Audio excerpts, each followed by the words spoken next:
নমস্কার, বিটিএন নিউজে আপনাদের স্বাগত। সাথে রয়েছে শ্রুতি। প্রথমে দেখে নিচ্ছি আজকের সংবাদ শিরোনাম। শিলচর শ্যামানন্দ বাবা আশ্রমের পরম পূজনীয় কর্তা বাবার পুণ্য তিরোধানের ভান্ডারা তিথি সম্পন্ন, অসংখ্য ভক্ত সমাগমে।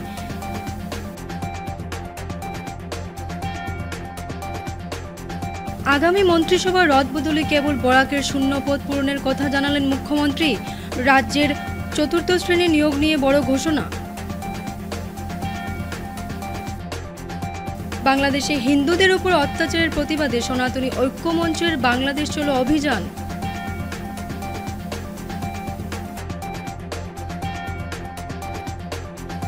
মাসিক বেতন ও মহার্ঘ ভাতার দাবিতে ৭২ ঘন্টার অনশনে বসলেন আরবান ওয়াটার সাপ্লাই কর্মীরা।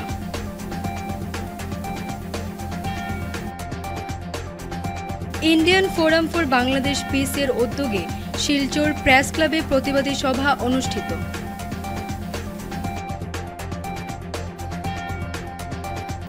এবারে বিস্তারিত খবর। শিলচর শ্যামানন্দ বাবা আশ্রমের পরম পূজনীয় কর্তা বাবার পুণ্য তিরোধানের ভান্ডারা তিথি সম্পন্ন, অসংখ্য ভক্ত সমাগমে। হাজারো ভক্ত সমাগমের মধ্য দিয়ে শিলচর শ্যামানন্দ বাবা আশ্রমের পরম পূজনীয় কর্তা বাবার পুণ্য তিরোধানের ভান্ডারা তিথি সম্পন্ন হলো। কর্তা বাবার তিরোধান ভান্ডারা তিথি উপলক্ষে বিশেষ পুজো পাঠ অনুষ্ঠিত হয়।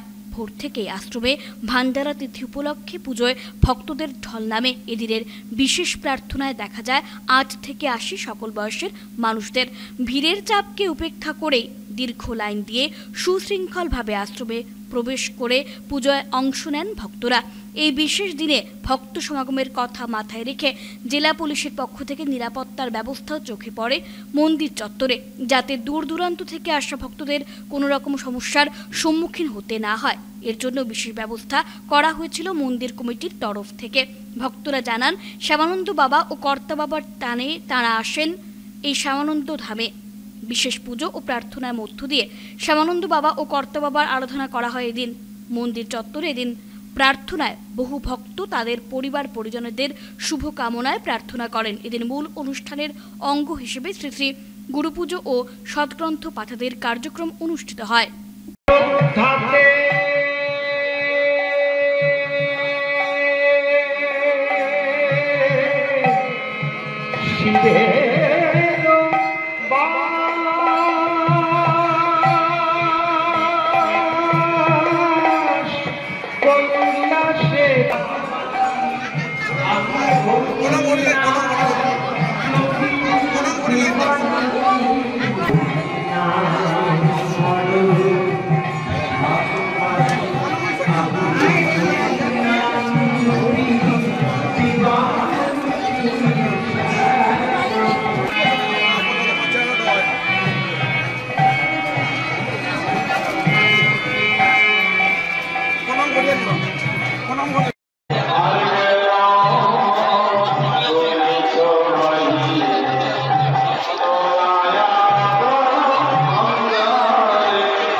চলবে না, জাতিবাদ বন্ধ করতে হবে, গুরুবাদ বন্ধ করতে হবে, সমাজবাদ বন্ধ করতে হবে। এগুলো আমাদের কর্তব্য। আজকে বিভিন্ন সময় জাতিবাদ দেখতে পাই, ধর্মবাদ দেখতে পাই, হিন্দুদের এসব করতে করতে আমরা আজকে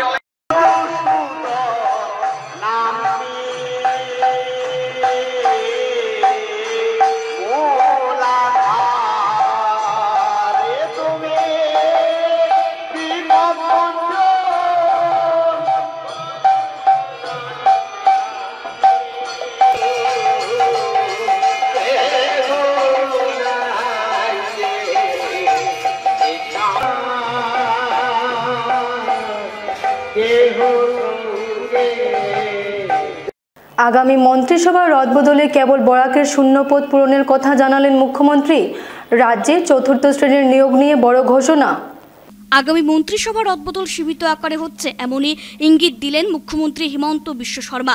আজ বৃহস্পতিবার সাংবাদিকদের সঙ্গে আলোচনায় নিজের প্রতিক্রিয়ায় মুখ্যমন্ত্রী হিমন্ত বিশ্ব শর্মা বলেন, আগামী মন্ত্রিসভা সম্প্রসারণ মন্ত্রিসভায় বরাকের শূন্য পদ পূরণের কথা রয়েছে এবং রাজ্য স্তরে নেতৃত্ব এমনটা চায় না যে 2026 বিধানসভা নির্বাচনের পূর্বে কোনো ধরনের জল্পনা কল্পনার সৃষ্টি হোক। তাই এখনো পর্যন্ত এমনটাই মত যে কেবলমাত্র বরাকের খালি হওয়া মন্ত্রিসভায় প্রতিনিধিত্ব পূরণ করাই অগ্রাধিকার হিসেবে বিবেচনা করা। এছাড়াও 2026 আসাম বিধানসভা নির্বাচনের পরক্ষণে ফের ক্ষমতায় বসে রাজ্যে চতুর্থ শ্রেণীর নিয়োগ নিয়ে বড় ঘোষণা করেছেন মুখ্যমন্ত্রী হিমন্ত বিশ্ব শর্মা। তিনি বলেন, চতুর্থ শ্রেণীর নিয়োগের ক্ষেত্রে স্থানীয়দের অগ্রাধিকার দেওয়ার লক্ষ্যে তার বৃহৎ পরিকল্পনা রয়েছে, যাতে করে আগামীতে স্থানীয়দের চতুর্থ শ্রেণীর নিয়োগ দেওয়া যায়। তিনি আরো বলেন, দুই তিনিটা কথা আছে। আমি বৰাক উপত্যকাৰ পৰা এজন মন্ত্ৰীক ল'ব লাগিব, এজেণ্ডাত সেইটোৱে আছে।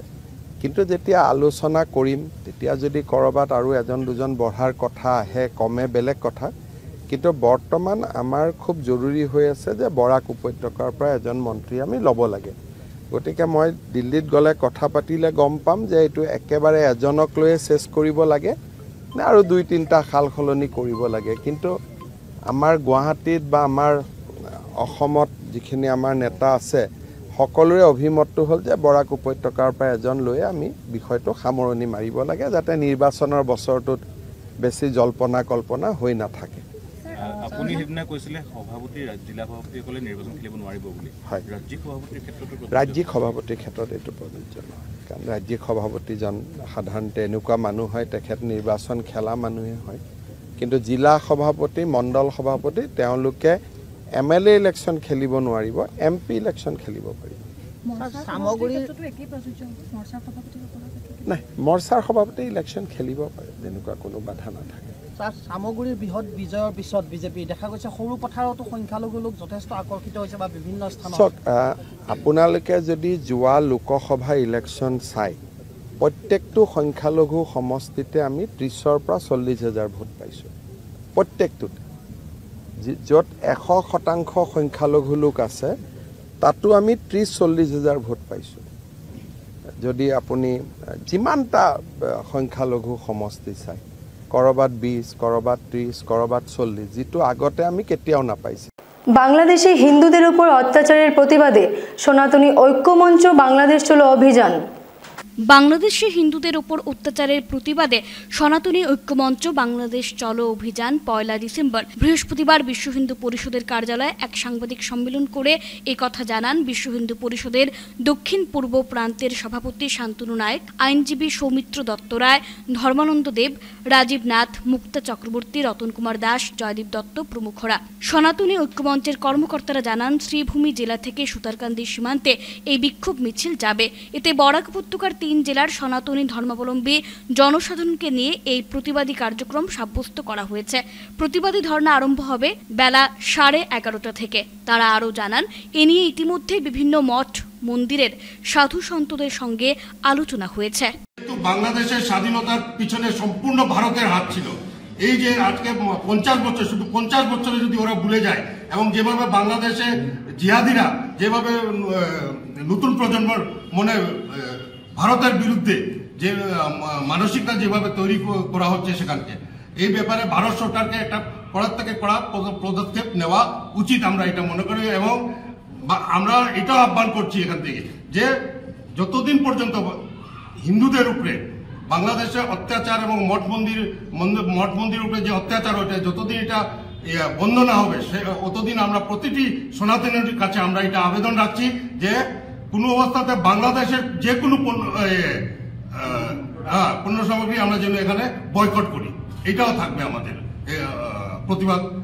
প্রতিবাদে। এবং একসঙ্গে এটাও বলতে চাই যে যারা নিজেদেরকে ধর্মনিরপেক্ষ বলে, সেকুলার বলে, এবং যখনই দেখা যায় যে হিন্দুদের উপরে যে কোনো কিছু হয় ওরা কোনো একটা বিলে ঢুকে বসে থাকে। এটা কেন? ওদের পরিভাষাতে কি ধর্মনিরপেক্ষ বলতে কি হিন্দুদের উপরে বারবার অত্যাচার হলে ওরা মুখ গুজে বসে থাকবে? এটাই নাকি ওদের নিরপেক্ষতা, ধর্মনিরপেক্ষতা? এটা আমরা জানতে চাই। মাসিক বেতন ও মহার্ঘ ভাতা প্রদানের দাবিতে 72 ঘন্টা অনশন ধর্মঘটে বসলেন আরবান ওয়াটার সাপ্লাইয়ের কর্মীরা। মাসিক বেতন ও মহার্ঘ ভাতা প্রদান সহ তাদের বিভিন্ন দাবিতে বৃহস্পতিবার দক্ষিণ শিলচর আরবান ওয়াটার সাপ্লাই কার্যালয়ে Assam urban water supply and Suarez board employees অ্যাসোসিয়েশনের অনশন শুরু হলো। সংগঠনের বরাক ভ্যালি জোন শিলচর শাখার কর্মকর্তারা 72 ঘন্টার অনশন ধর্মঘটে বসেন। অনশন ধর্মঘট 27 তারিখ থেকে 30 তারিখ সকাল 8টা পর্যন্ত চলবে। সংবাদ মাধ্যমের সাথে কথা বলতে গিয়ে আসাম স্টেট এমপ্লয়িজ ফেডারেশনের সাধারণ সম্পাদক বিশ্বজিৎ পাল চৌধুরী, সম্পাদক বিশ্বজ্যোতি দাস জানান, অনেকবার বিভাগীয় আধিকারিকদের কাছে তাদের বকেয়া বেতন সহ আরবান ওয়াটার সাপ্লাই কর্মীদের বিভিন্ন সমস্যা সমাধানের জন্য আলোচনা করেছেন, কিন্তু তাতে তাদের কোনো লাভ হয়নি।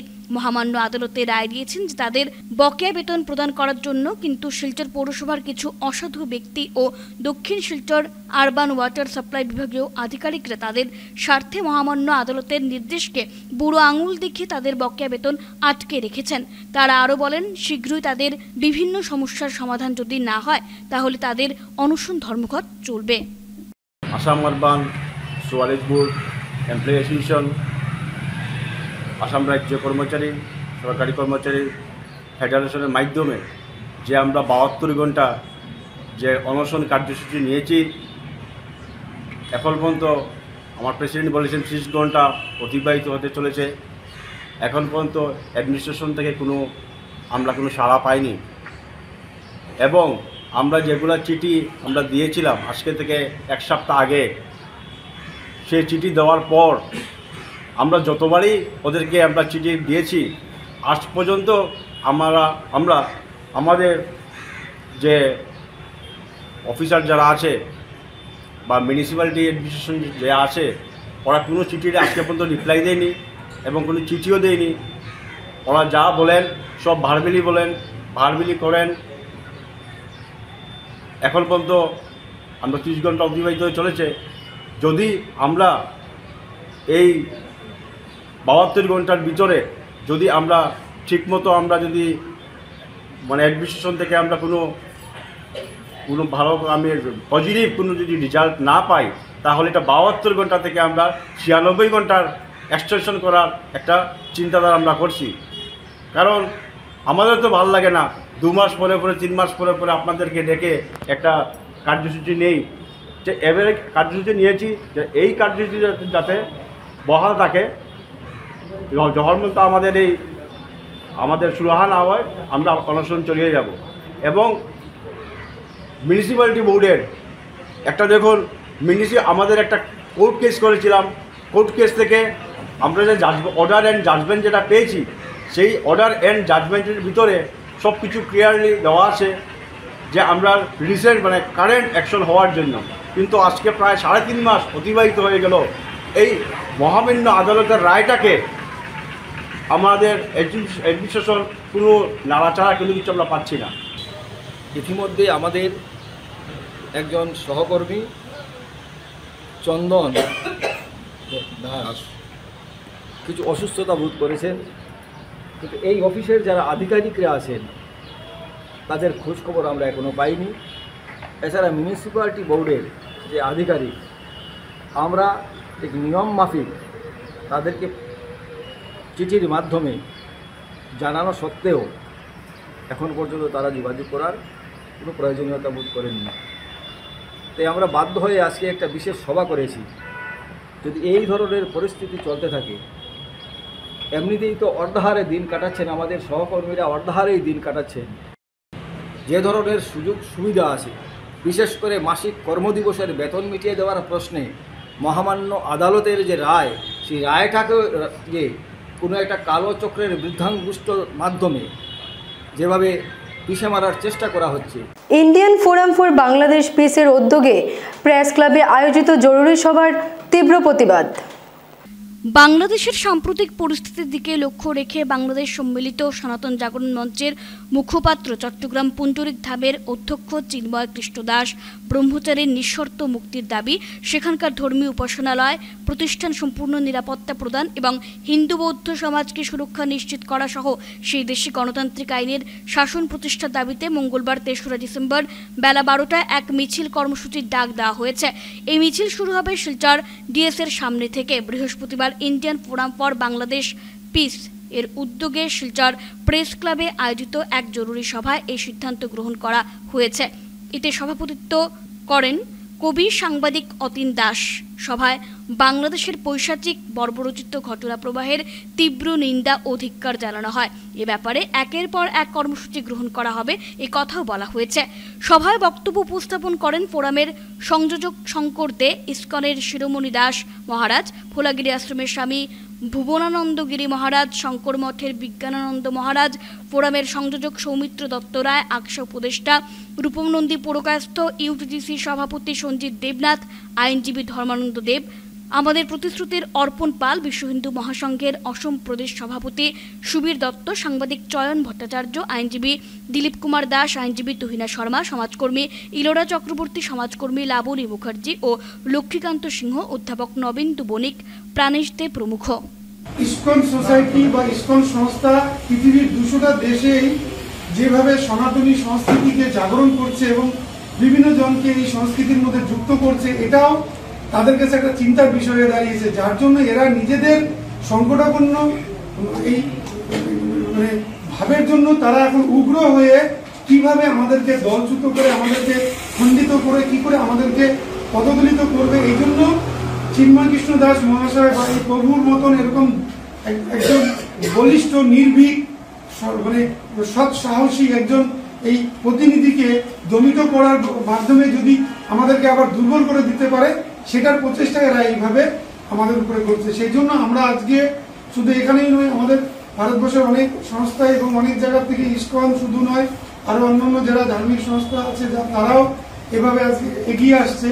তো আপনারা যে আজকে এত সুন্দর একটা বিষয় নিয়ে এইরকম একটা কর্মকাণ্ডের, এরকম একটা যে দুর্ভাগ্যজনক কর্মকাণ্ডের বিরুদ্ধে যে আপনারা সবাই একমত হয়ে একটা কিছু সিদ্ধান্ত নেবেন, এটার জন্য যে আজকে সমবেত হয়েছেন, এটা খুবই আমার কাছে আনন্দদায়ক। আজকে সোশ্যাল মিডিয়ার প্রভাব এত বিস্তার বেড়েছে যে ঘরের দরজার মধ্যে যদি টোকা কলিং বেল দাবায়, সেটাও সোশ্যাল মিডিয়ায় দেখা যায়। তো এটা সবাইকে আজকে আমরা জানতে পেরেছি দেশ বিদেশের খবরটা, কিন্তু তখন জানা যেত না, তখন মিডিয়া ছিল।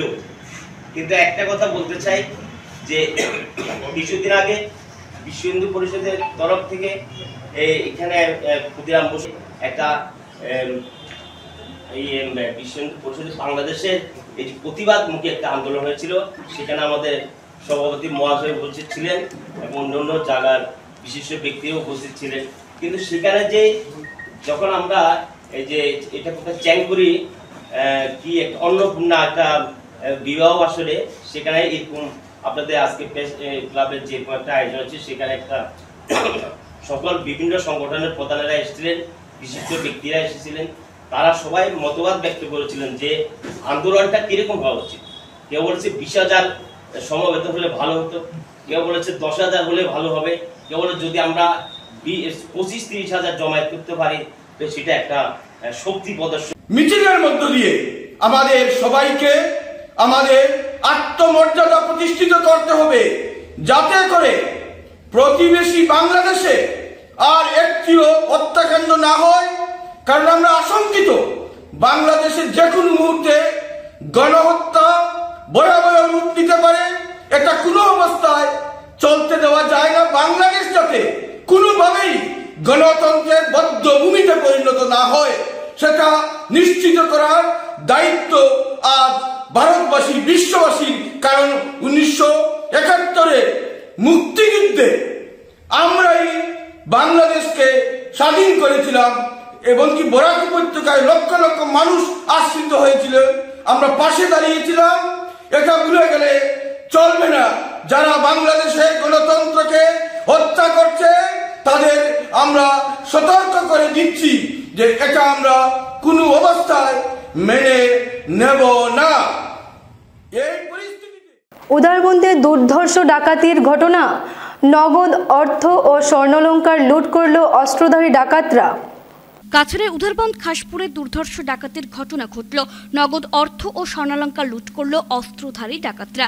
বৃহস্পতিবার রাতে কাছাড় জেলার উধারবন্দ খাসপুরে এক দুর্ধর্ষ ডাকাতির ঘটনা ঘটে। এক ব্যবসায়ীর নগদ অর্থ ও স্বর্ণালঙ্কার ছিনতাই করল অস্ত্রধারী ডাকাতরা। জানা গেছে, রাত 1টা নাগাদ রামধন গোয়ালা নামের স্থানীয় এক ব্যবসায়ীর বাড়িতে ডাকাতরা প্রবেশ করে।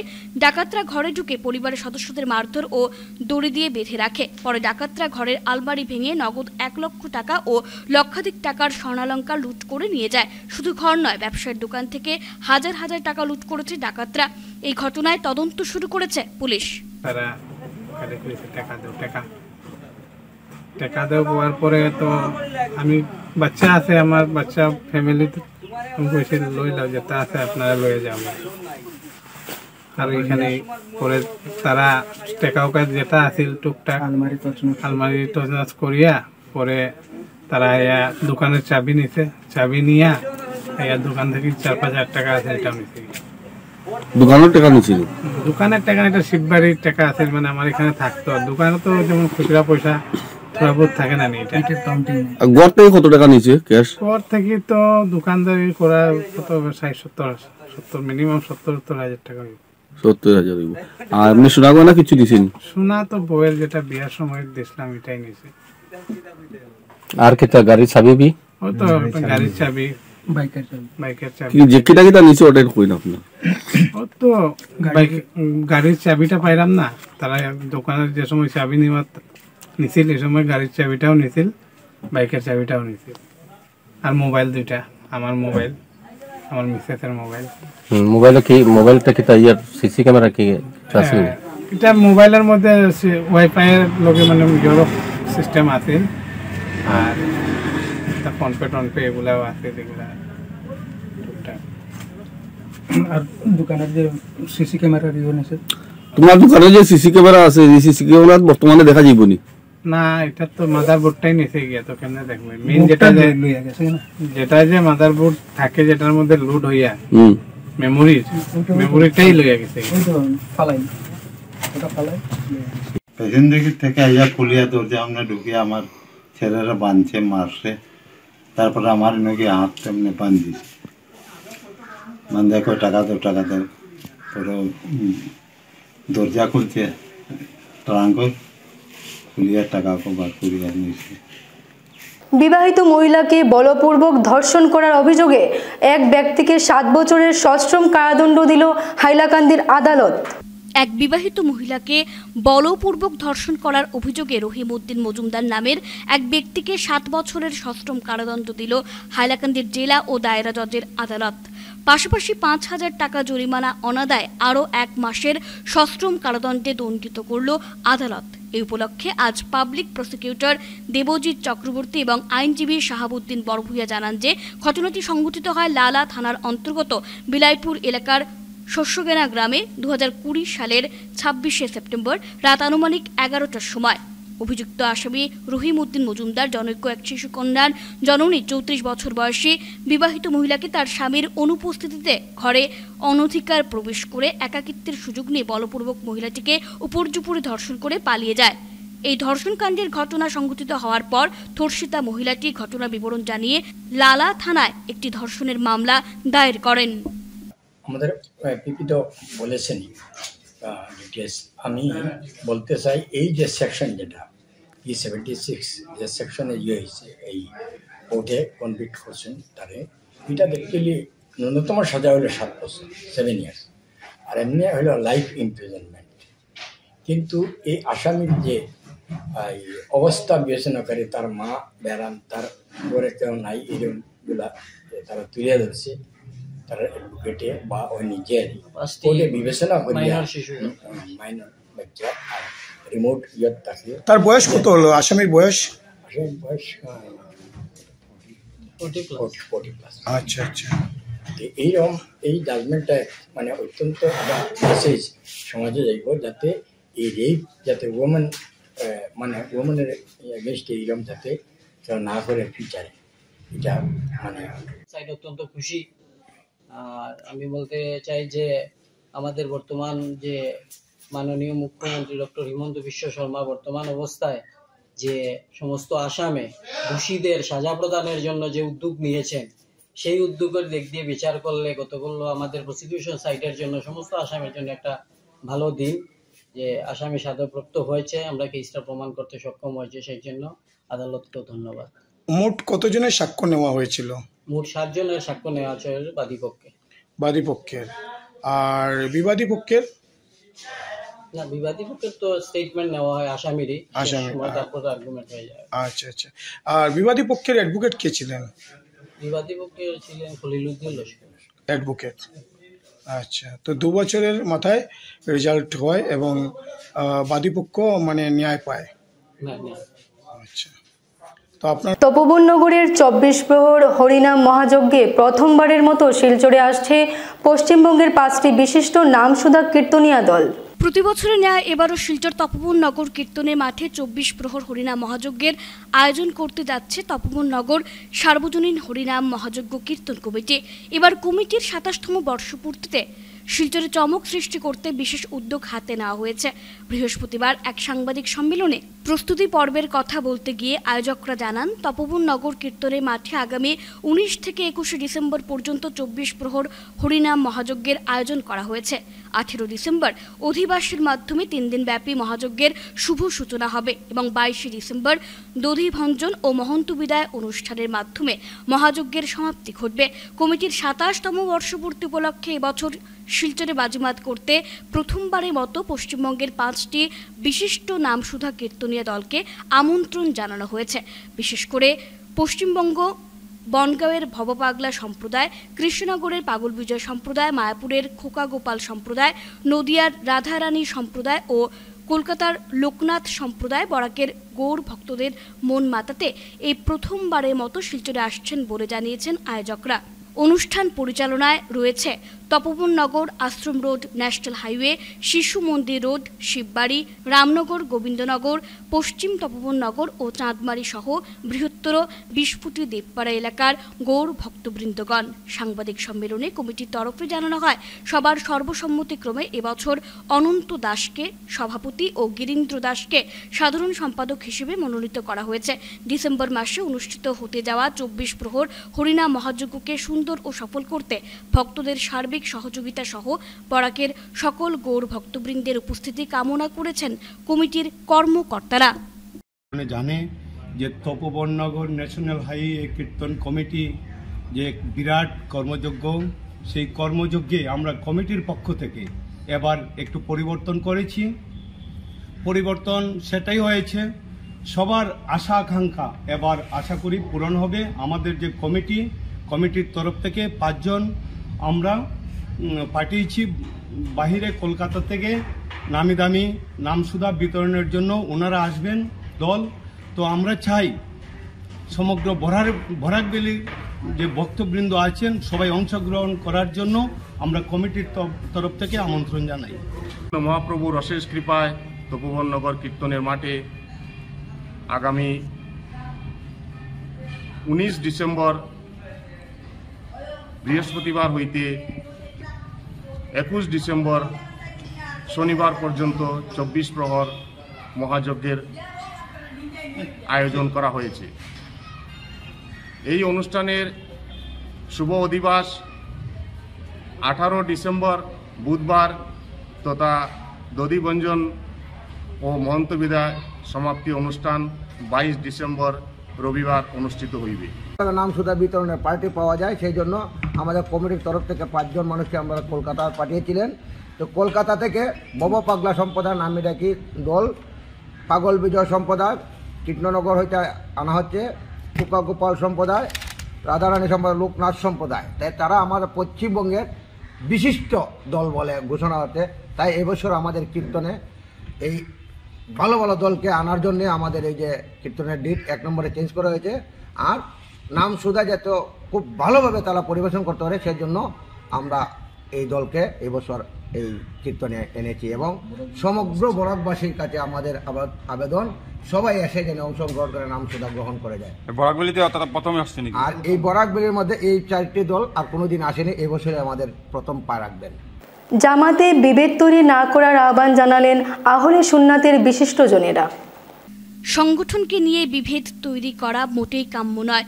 বিতর্ক থেকে সরে এসে ঐক্যবদ্ধ থাকতে কর্মকর্তাদের আহ্বান জানালো উত্তর পূর্বাঞ্চল আহলে সুন্নত ওয়াল জামাত। বৃহস্পতিবার বিকেলে রামনগরের শিলচর ইসলামিয়া মাদ্রাসা আহলে সুন্নতের কেন্দ্রীয় তত্ত্বাবধায়ক কমিটির এক সাংবাদিক সম্মেলনে জামাতে বিভেদ তৈরিকারীদের আসল রূপ তুলে ধরেন কর্মকর্তারা। সাংবাদিকদের সামনে বক্তব্য রাখতে গিয়ে জামাতের সভাপতি মৌলানা মবরুর আহমেদ বড়ভূয়া জানান, কমিটির ঘোষণা অনুযায়ী গত 2 নভেম্বর পূর্ব নির্ধারিত তারিখে শিলচরে আহলে সুন্নতের প্রতিনিধিদের সাবজেক্ট মিটিং অনুষ্ঠিত হয়। এতে কমিটির প্রতিনিধিদের সর্বসম্মতিক্রমে 3 মাসের সময়সীমা দিয়ে একটি তত্ত্বাবধায়ক কমিটি গঠন করা হয়, যাতে এই কমিটি বিতর্ক দূর করতে অপর পক্ষের সঙ্গে আলোচনা করে।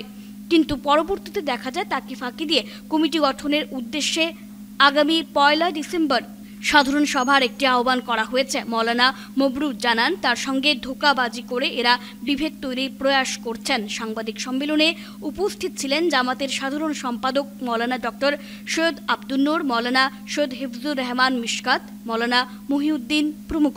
আমি যোগাযোগ করলাম, যোগাযোগ করার পরে তাইনও আমার কইলা যে মৌলানা আনোয়ারউদ্দিন সাহেব এবং তাজিমউদ্দিন সাহেব তারা দুজনের লগে আলোচনা করি ওটা ফয়সলা করা। এই ফয়সলা করার যেটা গেছি আমি জায়গা গিয়ে পৌঁছতাম পারছি না। 2 দিন না 3 দিন পরে দেখা গেল নতুন একটা কমিটির ঘোষণা টাইন দিলেই না, যেটার কারণে দেখা গেল আমার যে চেষ্টা মৌলানা আনোয়ারউদ্দিন এবং তাজিমউদ্দিন তালুকদার যে আলোচনাটা হয়েছে, ফলপ্রসূ আলোচনাটা হয়েছে, তাই আমার সাহায্য দিচ্ছেন। আমিও তার আন্তরিকভাবে একটা আলোচনা হয়েছে, যেটার আমি দেখছি যে এটা সুরাওয়ার জোরালো সম্ভাবনা আছে। এটা দেখলাম আমার চেষ্টা যেটা আছে তাই আমার মুখের কথা ওটা কইলা না, মুখ দিয়া কোনো কথা না কইয়া তাই নিজে নিজে তারিখ একটা ঘোষণা করে দিলা, যার কারণে দেখা গেল আমার চেষ্টাটা একটা বিফল হয়ে গেল গিয়া, বেকার হয়ে গেল গিয়া। আর আমার প্রয়োজনীয়তা আমি মনে করি না আশা করি, যার কারণে আমি সুন্নি সমাজ যারা আপনারা আমরা দায়িত্ব দিছিলা, এই দায়িত্বটা ফিরিয়া আপনার কাছে আমি সমঝাইয়া আমরা জানতাম পারলাম মিডিয়ার মাধ্যমে যে আগামী দিনও এই আগামী 1 তারিখ নতুন করিয়া আরেকটা কমিটি গঠন করার অভিপ্রায় চলতেছে। আমরা এটা শুনিয়া বড় মর্মাহত। আমি আহলে সুন্নাত ওয়াল জামাতর এক খাদিম হিসাবে উদান্ত আহ্বান জানাইমু প্রত্যেক সুন্নি আহলে সুন্নাত ওয়াল জামাতর আকীদাত যে কোনো পীর সাহেবের অনুসারী হই না কেন, আমরা একটা পরিচয় আমরা আহলে সুন্নাত ওয়াল জামাত। সেই জিনিসটারে মাথাত রাখিয়া আমি আহলে সুন্নাত ওয়াল জামাতর মতাদর্শী প্রত্যেককে উদান্ত আহ্বান জানাইমু, আপনারা বিচ্ছিন্ন না হইয়া একতার মধ্যে দিয়া তাকিয়া সুন্দর করিয়া সাবলীল ভাবে একটা আহলে সুন্নাত ওয়াল জামাতর কমিটি গঠন করার চিন্তা বিবেচনা করুকা, যেন বিচ্ছিন্ন। বাক শিল্প চর্চা কেন্দ্র শিলচরের বার্ষিক অনুষ্ঠান আয়োজিত হবে আগামী 30 নভেম্বর। কথা বাক শিল্প চর্চা কেন্দ্র শিলচরের বার্ষিক অনুষ্ঠানকে ঘিরে গুচ্ছ কর্মসূচি হাতে নিয়েছেন আয়োজকরা। বৃহস্পতিবার আয়োজিত এক সাংবাদিক সম্মেলনে বক্তব্য রাখতে গিয়ে চর্চা কেন্দ্রের সদস্যরা জানান, ভাষিক শিল্প চর্চার একটি প্রতিষ্ঠান হল কথা বাক শিল্প চর্চা কেন্দ্র, যেখানে কচিকাঁচা থেকে ধরে সব বয়সের ছেলে মেয়েদের শুদ্ধ বাচনভঙ্গির উচ্চারণ এবং বাংলা ভাষার চর্চার প্রশিক্ষণ দিয়ে আসছেন কেন্দ্রের কর্মকর্তারা। এবারের বার্ষিক অনুষ্ঠান উপলক্ষে আয়োজকদের অনুষ্ঠান সূচিতে রয়েছে ছোটদের আলেখ্য, কবি শক্তিপদ ব্রহ্মচারীর জীবন ও চরিত্রের উপর আয়োজিত হবে স্মরণানুষ্ঠান। এছাড়াও বাঙালির বাবু সংস্কৃতিকে মাথায় রেখে আলেখ্য বাবু বিবি সংবাদ পরিবেশন করবেন এতদ অঞ্চলের শিল্পীরা। বাক শিল্প চর্চা কেন্দ্রের বার্ষিক অনুষ্ঠানের বিশেষ আকর্ষণ হিসেবে কলকাতার আলাপ শ্রুতি নাট্য দলের পরিবেশনায় মঞ্চস্থ করা হবে শ্রুতি নাটক। বার্ষিক অনুষ্ঠানের বিস্তারিত বিষয় তুলে ধরে আগামী 30 নভেম্বর স্থানীয় বঙ্গভবনে সকলে উপস্থিতি কামনা করেছেন আয়োজকরা। সাংবাদিক সম্মেলনে বাক শিল্প চর্চা কেন্দ্রের সহ সভানেত্রী শান্তশ্রী সোম, সাধারণ সম্পাদিকা শম্পা পাল, প্রাক্তন সদস্যা মুক্তা দে, সহকারী সম্পাদিকা পঞ্চতপা চৌধুরী ও কোষাধ্যক্ষ বিপ্লব বিশ্বাস সহ অন্যান্যরা উপস্থিত ছিলেন। বরাক উপত্যকার বাহ্যিক শিল্প চর্চার একটি প্রতিষ্ঠান, যেখানে কচিকাঁচা থেকে সব বয়সের বাচ্চাদের ছেলে মেয়েদের শুদ্ধ বাচনভঙ্গি, উচ্চারণ এবং বাংলা ভাষা চর্চার একটা কেন্দ্র হিসেবে এতদিনে প্রতিষ্ঠা পেয়েছে। এখানে আমাদের এই কেন্দ্রের প্রাণপুরুষ শ্রী মনোজ দেব খুব সুন্দরভাবে সুচারুরূপে প্রতি সপ্তাহে ছেলে মেয়েদেরকে শেখানোর চেষ্টা করেন বাংলা ভাষা এবং উচ্চারণ শৈলী। তো আমাদের পুরো বছরের যে নির্যাস সেটার প্রকাশ হবে আগামী এই শনিবার 30শে নভেম্বর। আমাদের এবারের অনুষ্ঠানে রয়েছে শিশুদের কিশোরদের অনুষ্ঠান এবং বড়দের অনুষ্ঠান। প্রতিটি অনুষ্ঠানেই আমরা নিজস্ব কিছু বিশেষ ধরনের পরিবেশে আবৃত্তিটাকে তৈরি করার চেষ্টা করেছি। আবৃত্তি যে শুধু গতানুগতিকতার বাইরে গিয়েও উপস্থাপন করা যায়, এবারের অনুষ্ঠানে তার প্রয়াস করেছেন আমাদের মনোজ দেব স্যার। তো এবারের অনুষ্ঠানে আমরা রেখেছি এই অঞ্চলের প্রবাদ প্রতিম কবি শক্তিপদ ব্রহ্মচারীর জীবন এবং তার সৃষ্টি নিয়ে তার নিজের কথায় আমরা তার জীবন এবং তার রাজনৈতিক আদর্শ, তার ভাবনা, তার সমাজের প্রতি দৃষ্টিভঙ্গি সবকিছু গুছিয়ে আমরা এবারে একটা শক্তিপদ ব্রহ্মচারী স্মরণ অনুষ্ঠান করেছি। আমাদের রয়েছে বাঙালির জীবনের একটা বড় অংশ জুড়ে রয়েছে বাবু সংস্কৃতি। যখন ব্রিটিশরা এদেশে আসার পর এই বাঙালি সমাজের একটা বড় অংশ যখন ধীরে ধীরে বাবু কালচারে নিজেদেরকে অ্যাডাপ্ট করে নিতে শুরু করলো, সেই অ্যাডাপ্টেশনের সময় বাংলার সাহিত্যেও কিন্তু তার প্রভাব পড়েছিল। বাংলার সাহিত্যে এই বাবু কালচার বা বাবু সংস্কৃতি নিয়ে বিভিন্ন স্যাটিরিক্যাল পয়েমস, গান লেখা হয়েছিল, ব্যঙ্গাত্মক অনেক লেখা হয়েছিল, যার মধ্যে আমাদের শরৎ পণ্ডিতকে পাই, আমরা ঈশ্বর গুপ্তকে পাই, আমরা রামনিধি গুপ্তকে পাই, আমরা পাই নীলরতন সরকারেরও লেখা রয়েছে, আমরা পাই হুতম প্যাঁচা। সেই কালীপ্রসন্ন সিংহ বা হুতম প্যাঁচা কিন্তু সচরাচর আমাদের এই অঞ্চলে মঞ্চে উপস্থাপন হয় না। তো বাংলা সাহিত্যের এই বিশেষ সময়টাকে ধরে আমরা একটা অনুষ্ঠান করব বাবু বিবি সংবাদ। তারপরে রয়েছে আমাদের বিশেষ অনুষ্ঠান, কলকাতা থেকে আসছেন শ্রুতি নাটকের দল আলাপ। এই আলাপ শ্রুতি নাটকের দল 1 ঘন্টার অনুষ্ঠান পরিবেশন করবেন। শ্রুতি নাটক এই অঞ্চলে বেশ কিছুদিন ধরে, বেশ কিছু বছর ধরে আমরা সচরাচর দেখতে পাচ্ছি না। আমরা আশা করি দর্শকদের আমরা নতুন কিছু উপহার দেব। আমাদের এই আলাপ যে শ্রুতি নাটকের দল, তার মধ্যে 3 জন শিল্পী রয়েছেন। একজন যন্ত্রশিল্পী, তিনি অসিত কি দত্ত, আর রয়েছেন সন্দীপ দে এবং কি ব্যানার্জি, ইন্দ্রাণী ব্যানার্জি, সন্দীপ দে এবং সঞ্জয় দত্ত। এই তিনজনের একটি দল আলাপ, তাদের বিস্তৃতি নাটক আমাদের আজকের এবারের মাসের অনুষ্ঠানের বিশেষ। চণ্ডীঘাট চা বাগানের ফুটবল চ্যাম্পিয়নশিপ খেলার ট্রফি ছিনিয়ে নিল চণ্ডীঘাট চা বাগানের আনোয়াবস্তি পিসি। চণ্ডীঘাট চা বাগানের ফুটবল চ্যাম্পিয়নশিপ খেলার ট্রফি ছিনিয়ে নিল চণ্ডীঘাট চা বাগানের আনোয়াবস্তি পিসি। বুধবার সাংস্কৃতিক অনুষ্ঠান ও অতিথি সম্মাননার মাধ্যমে চ্যাম্পিয়নশিপ ফাইনাল খেলার সম্পন্ন হয়। এদিনের খেলায় টিকল চা বাগান পিসি দলকে 0-1 গোল দিয়ে বিজয়ী হয় চণ্ডীঘাট চা বাগানের আনোয়াবস্তি পিসি। কমিটির কর্মকর্তারা জানান, এই ফুটবল চ্যাম্পিয়নশিপ খেলায় মোট 32টি দল অংশগ্রহণ করেছিল। দীর্ঘদিন খেলার পর আজ 2টি দল ফাইনাল খেলায় পৌঁছে। সুন্দর ও সুষ্ঠুভাবে খেলাটি সম্পন্ন হওয়ায় দর্শকরা কমিটির কর্মকর্তাদের প্রশংসা করেন। কমিটির কর্মকর্তারা জানান, আগামীতেও এই চণ্ডীঘাট বাগানে আরও বড় ধরনের খেলার আয়োজন করবেন তারা।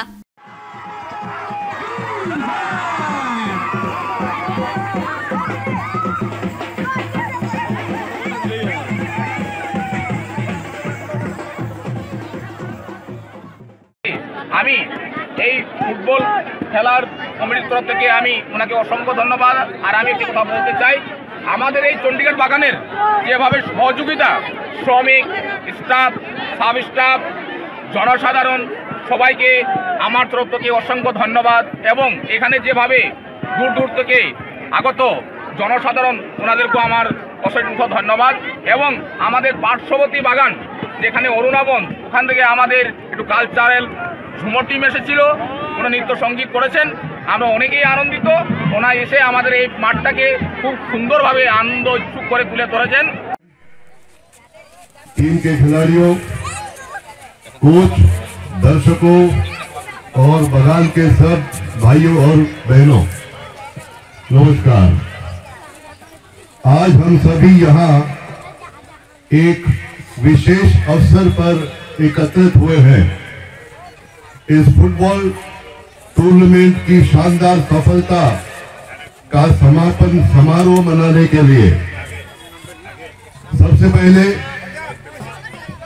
मैं उन सभी टीमों को बधाई देना चाहूंगा जिन्होंने इस टूर्नामेंट में हिस्सा लिया और अपनी खेल भावना और मेहनत में इसे एक यादगार आयोजन बनाया। हर खिलाड़ी ने अपने खेल से ये साबित किया है कि जितने जीतने से ज्यादा महत्वपूर्ण है प्रयास, समर्पण और अनुशासन।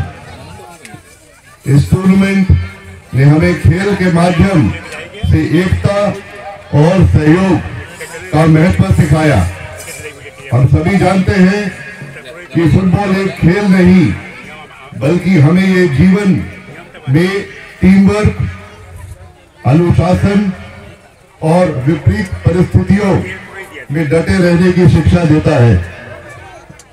मैं इस आयोजन की सफलता के लिए आयोजन समिति और सभी स्वयंसेवकों को दिल से धन्यवाद देता हूं, जिन्होंने अपने समर्पण और कड़ी मेहनत से इसे संभव बनाया। শেষ করার আগে সংবাদ শিরোনাম আরও একবার। শিলচর শ্যামানন্দ বাবা আশ্রমের পরম পূজনীয় কর্তা বাবার পুণ্য তিরোধানের ভান্ডারা তিথি সম্পন্ন, অসংখ্য ভক্ত সমাগমে।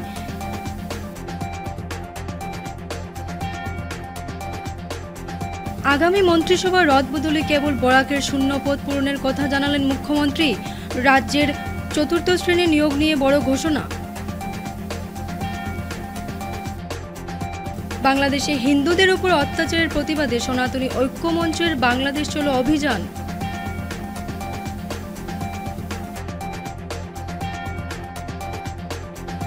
মাসিক বেতন ও মহার্ঘ ভাতার দাবিতে ৭২ ঘন্টার অনশনে বসলেন আরবান ওয়াটার সাপ্লাই কর্মীরা।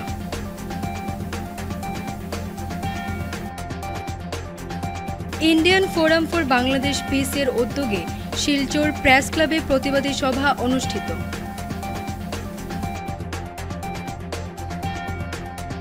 এখনকার মতন বিটিএন নিউজ এই পর্যন্তই। ধন্যবাদ।